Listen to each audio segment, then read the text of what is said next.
Aujourd'hui, on est à Champs-Rousse avec Julien Milly. Il est astronome et ensemble, on va survoler la métropole de Grenoble pour parler de pollution lumineuse.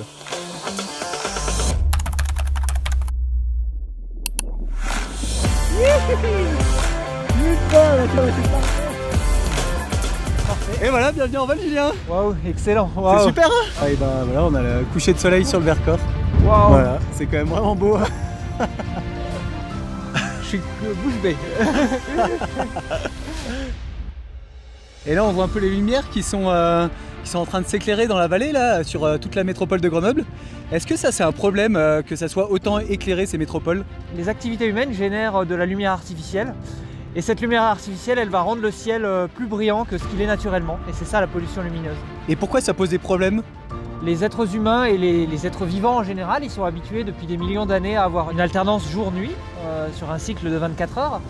Et si on perturbe ça, c'est-à-dire si on n'a plus une transition franche entre le jour et la nuit, ou voire même plus du tout de contraste entre le jour et la nuit, eh bien on va perturber les cycles biologiques.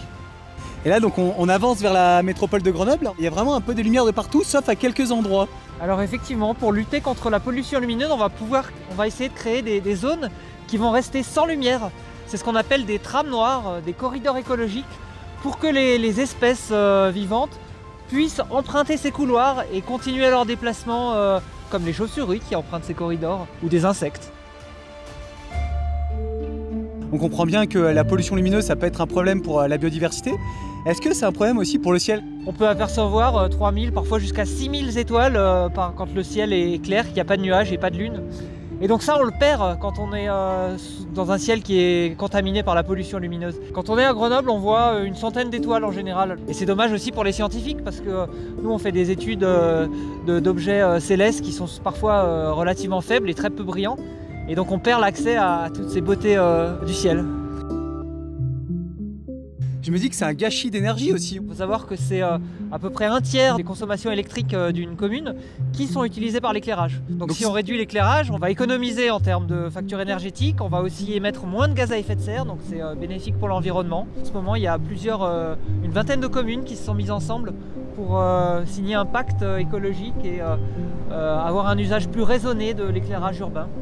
Moderniser un petit peu l'éclairage, en ayant des lampadaires qui éclairent le sol et non pas le ciel, en diminuant aussi le nombre de points lumineux dans des villes. On n'a pas forcément besoin de points lumineux partout, ou en éteignant carrément l'éclairage après une certaine heure par exemple, comme c'est fait à Grenoble. Moi, je trouve ça formidable parce qu'il y a vraiment plein de bénéfices à mettre en place ces solutions concrètes. Exactement, c'est gagnant-gagnant pour la Terre, pour les êtres vivants en général, la faune, la flore. Et l'accès au ciel pour les scientifiques. Merci beaucoup Julien en tout cas pour ces précisions sur la pollution lumineuse.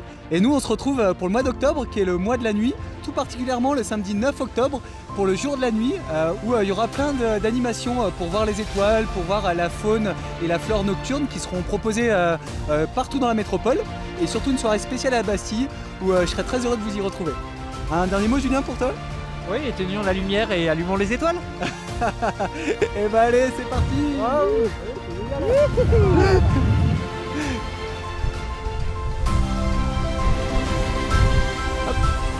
Et voilà. Nickel. Ouais, c'était bien cool.